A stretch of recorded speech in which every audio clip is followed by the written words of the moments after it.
Willow, Rusty, and the Night of the Fire. The crisp autumn air whispered through the towering pines of Clark Coe State Park in Mississippi. Amber and gold leaves blanketed the ground, crunching softly under Willow's hooves as she wandered near the edge of the campground. Willow, a curious young deer with big brown eyes and a knack for adventure, had always been fascinated by the human campers who came to her home each fall. Tonight, the smell of roasted marshmallows wafted through the air, making her nose twitch with curiosity. Near one of the campsites, a raccoon named Rusty was busy scavenging. His glossy fur shimmered in the moonlight as he dug into a bag left unattended by careless campers. Willow tilted her head. "You're going to get caught one of these days, Rusty." Rusty grinned without looking up. "Nah, humans are slow. Besides, Lori leaves me marshmallows all the time. They practically owe me." Willow sighed. "Not all humans are like Lori. Some don't take care of the forest like she does." Rusty waved a paw dismissively. "Humans and their campfires, they're just temporary visitors. We're the real residents." Just then, a flicker of orange caught Willow's eye. She turned her head and gasped. A ring of embers near the campfire had ignited some dry leaves. The flames, small but growing, danced hungrily in the night air. "Rusty, look!" Willow nudged him urgently. Rusty's eyes widened. "That's not good!" As the flames crept closer to the campers' tents, Willow's heart raced. "We have to wake them up!" Rusty hesitated. "What if they get mad at us? Or worse, what if they think I started it?" Willow stamped her hoof. "This isn't about us. It's about keeping everyone safe. Come on, Rusty, we have to do something." The two animals tried their best to alert the campers. Rusty shook branches and knocked over a trash can, while Willow stamped her hooves and called out. But the campers were deep asleep, unaware of the growing danger. "We need Lori," Willow said decisively. Rusty groaned. "Her cabin is all the way on the other side of the park." "Then we'd better hurry." The forest was alive with shadows as Willow and Rusty raced toward Lori's cabin. The faint glow of the fire lit up the trees behind them, and smoke began to curl through the air. At one point, they came to a shallow stream. Rusty stopped short, his paws trembling. "I don't like water," he muttered. Willow stepped into the stream and turned to face him.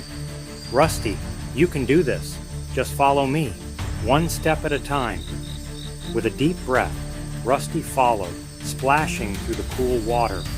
On the other side, he shook himself dry and muttered, "I'm starting to regret this friendship." Willow chuckled. "You'll thank me later." Finally, they reached Lori's cabin. The windows were dark, and the door was shut tight.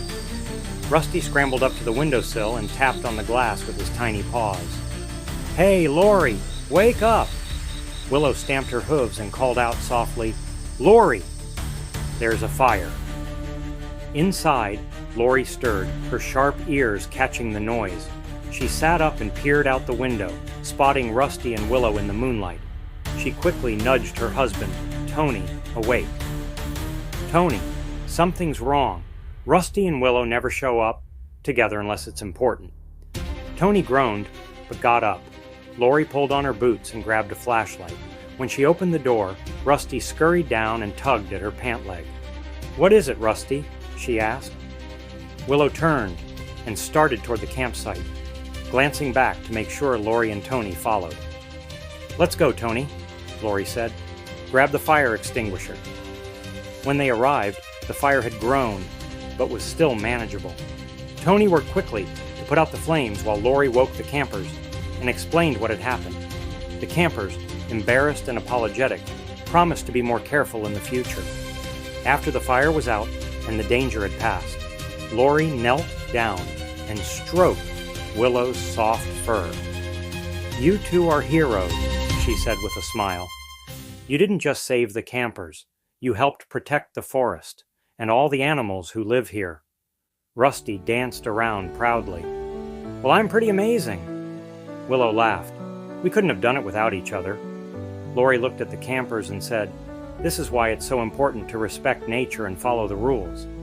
The forest isn't just a place to visit. It's a home for so many creatures."